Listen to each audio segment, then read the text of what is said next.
Vamos gerar aqui de assuntos e tem tema importante aqui, já antecipando uma discussão que vai vir daqui a pouco. O presidente Lula disse que vai convidar todos os governadores para participarem de um ato que marcará um ano dos ataques de 8 de janeiro. Acompanhe a declaração de Lula. Convidando todos os governadores, porque dia 8 de janeiro nós vamos fazer um ato aqui em Brasília para lembrar o povo que tentou se dar um golpe dia 8 de janeiro e que ele foi debelado pela democracia desse país. Eu pretendo ter todos os governadores aqui, os deputados, senadores, os empresários, para a gente nunca mais deixar as pessoas colocarem em dúvida de que o regime democrático é a única coisa que dá certeza das instituições funcionárias e do povo ter acesso a participar da riqueza que ele produz. Pedro já está comigo, Jussara também já está chegando. Pedro, vou começar com você. O 8 de janeiro, obviamente, é uma data que vai ficar marcada na nossa história. O governo, sim, tem que fazer ali alguma menção, alguma mensagem. A gente teve CPI, está tendo a investigação na PGR, o julgamento no Supremo, que, enfim, suscita muita polêmica pela forma como está sendo feito, mas está sendo feito. Agora, tem um ponto que também não passa despercebido.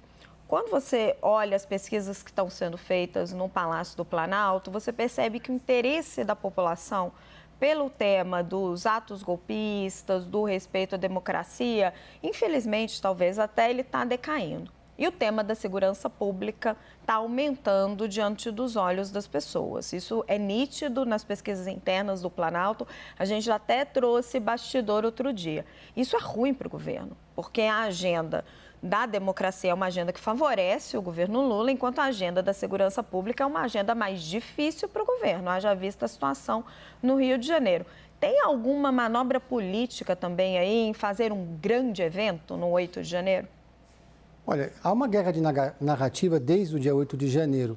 O bolsonarismo escolheu um caminho que foi o da vitimização das pessoas que participaram daqueles acampamentos em frente aos quartéis, que depois essas pessoas acabaram sendo presas usando tornozeleira eletrônica. Teve até um desses manifestantes que acabou morrendo.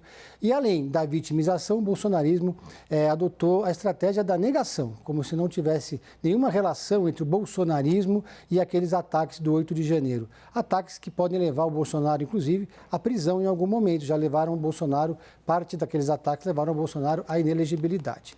E por parte do governo federal, eles tentam justamente marcar essa data como uma data da democracia. Mas aí, quando Lula faz esse convite para todos os governadores irem até Brasília, marcharem com ele depois do para relembrar o 8 de janeiro, como boa parte deles fez logo depois dos ataques, ele coloca alguns desses chefes de executivo estaduais numa situação bastante delicada. Vou dar aqui alguns exemplos, 2 exemplos mais especificamente. O Cláudio Castro, no Rio de Janeiro, e o Tarcísio de Freitas, aqui em São Paulo. Colocaria até o Zema também nessa lista. São 3 governadores que mantiveram relações muito próximas com o bolsonarismo, que apostam nessa força política para ganharem mandatos no futuro, ou seja, apostam nos seus futuros eleitorais. O Cláudio Castro chegou a ensaiar uma inflexão, a tentar se aproximar do presidente Lula, não deu certo, voltou correndo para o bolsonarismo. O governador Tarcísio de Freitas também. O governador Ratinho Júnior, no Paraná, também vive esse dilema. São governadores que não querem, de forma alguma, criar embates com o Bolsonaro e com o bolsonarismo. Não querem criar nenhum tipo de constrangimento com o presidente, com o ex-presidente da República. Mas, por outro lado, são governadores pragmáticos que vêm tentando se aproximar do Palácio do Planalto. Então, são equilibristas de prato. Nesse caso, nesse evento do 8 de janeiro, é pouco provável que eles estejam com Lula em Brasília. Mas eles vão ter que explicar por que não foram a um ato que, em tese, deve unir todos os governadores do espectro político, né, Raquel? Não consegui deixar de rir quando você falou equilibristas, Pedro, porque é exatamente essa imagem. E equilibrista, Jussara, num ano de eleições municipais. A minha sensação é que Lula hoje deu a primeira deixa do que ele já deve estar planejando ali, toda a sua equipe de comunicação para o 8 de janeiro. E você, o que você já consegue antever daí e apurar, minha querida? Raquel, essa disputa de discurso, como bem disse aqui o Pedro, enquanto o bolsonarismo ficará ali tentando se proteger dizendo que são vítimas, que eram apenas pacifistas, que eram pessoas comuns que estavam lá, mas o que vimos foram ataques gravíssimos, de fato, à democracia.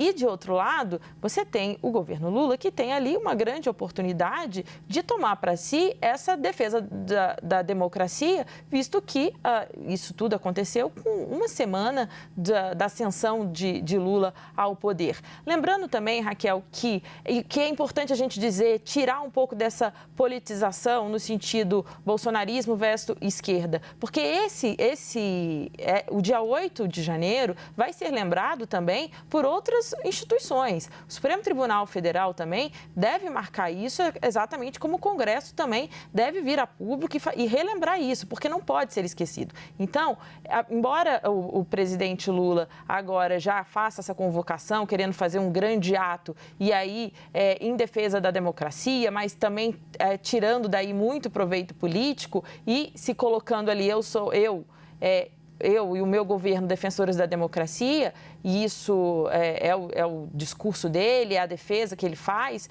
Por outro lado, os outros poderes também vão a público fazer essa defesa e relembrar para que não aconteça. O que vai sobrar ao bolsonarismo nessas circunstâncias, porque diante desses ataques, Raquel, é preciso a gente lembrar que essas pessoas que invadiram e que depredaram o Congresso, o Palácio do Planalto e o Supremo Tribunal Federal eram pessoas apoiadores do ex-presidente Jair Bolsonaro. Isso, tinham pessoas com a camiseta estampada do ex-presidente, eram pessoas que boa parte delas estava em frente ao quartel-general do Exército, inclusive pensando ali em como impedir que Lula subisse a rampa do Palácio do Planalto. Então, isso não pode ser dissociado, apesar do discurso bolsonarista de que são vítimas, de que eram pessoas comuns, que estavam apenas ali se manifestando. Olha, Raquel, o direito de manifestação é livre. O que a gente viu passou e muito disso. Então, esse tudo, daqui a um mês, né, um pouquinho menos de um mês, a gente vai ver toda essa discussão de volta, essa polarização, cada um tentando puxar para o lado, mas fato é que a gente não pode perder de norte, é que de fato o que aconteceu foi gravíssimo e a defesa da democracia deve ser reafirmado por todas as instituições. Não, a Jussara tem toda a razão. Assim, eu estava aqui no dia 8, no dia que aconteceu, acompanhando, fazendo a cobertura ao vivo. Não tem dúvida de quem perpetrou, não tem dúvida do que aconteceu, não tem dúvida da gravidade da situação. A gente pode ir discutindo depois as consequências, a forma com que isso foi lidado, a maneira com que está sendo julgado, tudo isso está aberto para discussão. O fato em si, não há dúvida, e que não pode acontecer de novo, também não há dúvida. Agora, Pedro, se a gente põe na perspectiva política, e somos analistas políticos, então a gente tem que ter essa crueza. Qual que é o tamanho do fôlego para o governo sustentar essa discussão da defesa da democracia e fragilizar a direita e jogar isso de novo para ganhar vantagem nas eleições municipais? Isso chega lá até o final do ano ou não? Tem um fôlego limitado? Eu acho que essa é uma narrativa a narrativa que restou ao governo nesse aspecto do 8 de janeiro. E é uma boa ferramenta de combate ao bolsonarismo, que já funcionou em outras circunstâncias e o governo acredita que vai funcionar também em 2024, porque o bolsonarismo tem uma série de ferramentas também para atacar o Lula, para atacar o petismo, para atacar o governo, e é sempre mais fácil ser oposição do que ser governo. Então, nesse caso, o governo tem ali um bom caminho usando a narrativa do 8 de janeiro, né, Raquel?